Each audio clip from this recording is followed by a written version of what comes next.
Diversity has been a future issue in the legal profession for a long, long time. It's really up to us and you as to whether diversity will still be a topic that's relevant when this conference is done 10 years from now. And thinking about that and how much we've talked about this topic, I created a talk today that's based upon action. And action by each of you individually. So it's not about what your firm could do, what your organization can do, it's about what you can do. And hopefully you'll find an idea or two that you enjoy. What is diversity? I thought maybe we should define that so that I'm using that word in a way that you understand. Every organization has the opportunity to define diversity however they want to define it. And if you did a quick review of websites of law firms, you'd find that law firms define it in very different ways, and they define it very broadly. And they define it in a way where everybody in the organization contributes to its diversity. That's not the way diversity gets measured. The way diversity gets measured in the legal profession is three ways: gender, race and ethnicity, and sexual orientation. That's it. And so it doesn't matter how you define diversity, the way clients and talent are gonna look at your diversity efforts are based upon the numbers in those three categories. The other interesting thing about diversity is, how do you decide if an individual is diverse? The answer is they get to decide. Because it's all about self-identification and how I choose to identify in all three of those categories. And so it gets to be complicated in terms of what is diversity, but you get to define diversity for your organizations. You get to define whether you are a diverse person yourself, and you only get measured on three things, and you have no control over those three things. Do you do the same things to retain diverse talent? Yes. Exactly the same things. So why isn't it working? If we know what it takes to retain lawyers in organizations, why isn't it working for diversity in the legal profession? The complicated answer, and I could take all 15 of my minutes just talking about that, but I want to get to the action items. The answer is because we're not spending the time investing in others in our organizations that we used to. And it's really scary to invest across difference. And that's a risk behavior. And lawyers, interestingly enough, are conflict adverse. I know. You're advocates, but you don't like conflict. And it creates a need to address a conflict situation when you decide that you're going to invest in somebody who doesn't look like you. So the rest of my talk today is about, I slimmed it down to three things. So you have to, for those of you who are counters, you'll know which one I'm on because there's only three. And I chose the ones based upon research, social science research on lawyers in law firms that give you the highest return on investment. So if you're going to invest a minute of non-billable time, and you all get measured on minutes, then these are going to be high ROI activities for you, and they're the three highest ROI activities. First one, mentors, coaches, modeling opportunities, champions. Let me define the terms. Teaching somebody how to do the assignment that you just gave them is called training.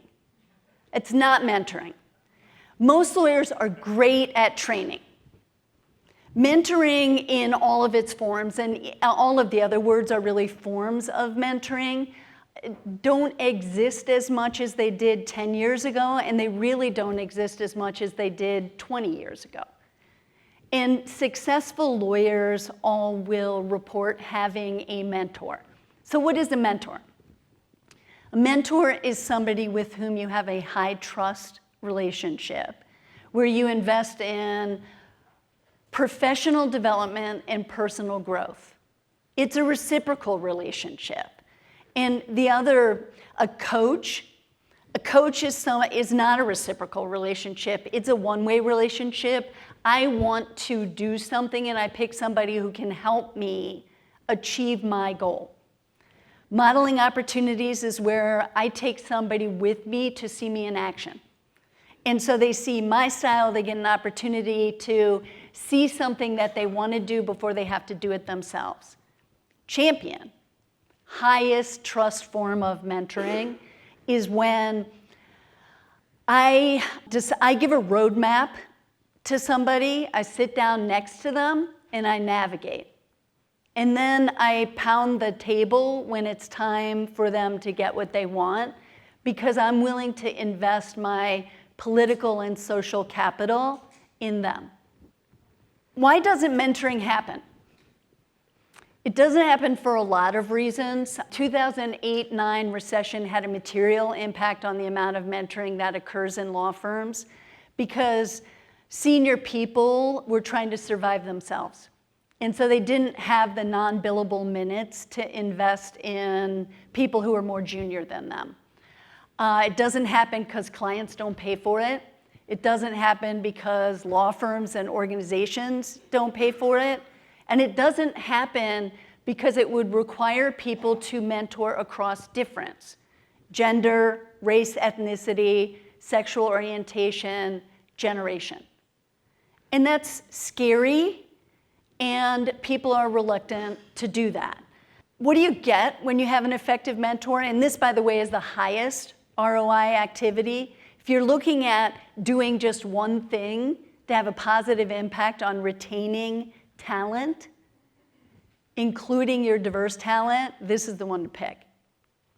What it does is give the mentee access to the real rules of the game. There's always a written set of rules, but those aren't the real rules. It also gives them access to an honest opinion of how they're being perceived. And this is a place where there is a difference based upon research if you're diverse.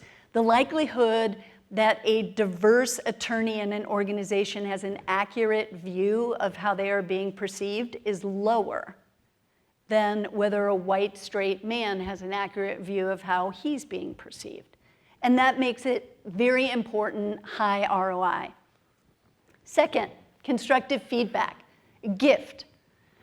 Allowing somebody to understand what they did well and what they could do differently to get a better result. Again, high reluctance to provide constructive feedback across difference. Highest reluctance is to provide constructive feedback across race and ethnicity, followed very closely by providing feedback across gender. And constructive feedback, when I say that word, you're all thinking down. But in an organization where there's enhancement of excellence on a regular basis, the feedback would go down, of course, sideways and up. And that requires a culture that doesn't punish for somebody having an honest view as to what you in a senior power position could have done better and differently. Last one, social capital. I hope you have found one that you've liked, because this is the last one. So social capital. What does social capital even mean? Social capital are those social trust relationships that you have within the organization and outside of the organization that allow you to be given the benefit of the doubt.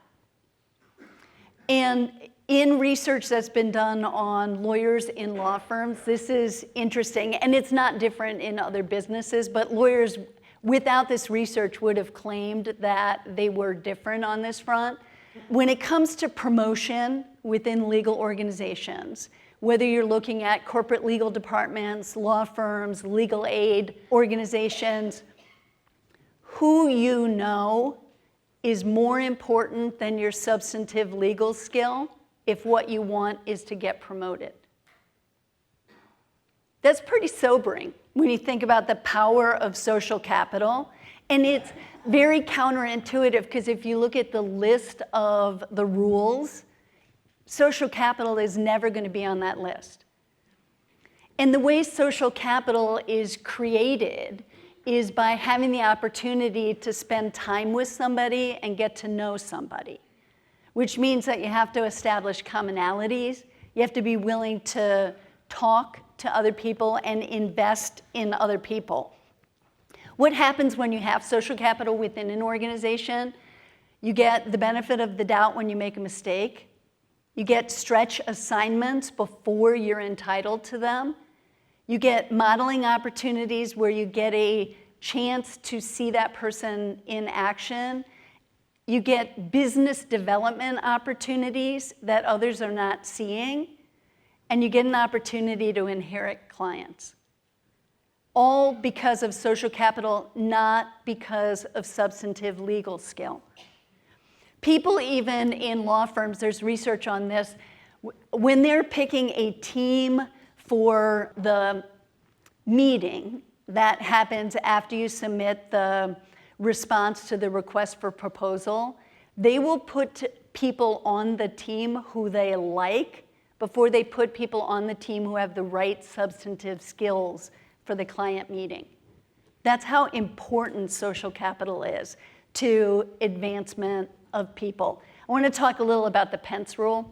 Shorthand for our vice president's statement out loud that he would never have dinner alone with a woman who was not his wife. And everybody laughs when I say that, and yet I'm going to tell you, if you were honest, most of you in this room have a Pence rule. And when you look at the legal profession, and 84% of the partners in law firms are male, and 93% of the partners in law firms are white, and 99% of the partners in law firm are straight, we need to find a way around the Pence rule, otherwise social capital belongs to white straight men. And that's where thinking about how can you get comfortable with whatever your personal Pence rule is very, very important. What can you do? I know that some of you at lunch were trying to figure out what you were going to take away from this personally. Well, I just gave you 3 things. And what I want you to do is do something. Hold yourself accountable. Decide what you will actually take from this and implement, not once, not check the box, you're done, but do it in a way that it becomes a habit. One of the definitions of insanity is to do the same things and expect different results. If you leave here and continue to do whatever it is you're doing now, then this topic will be on the agenda 10 years from now in the Future of Law Conference. Thank you very much.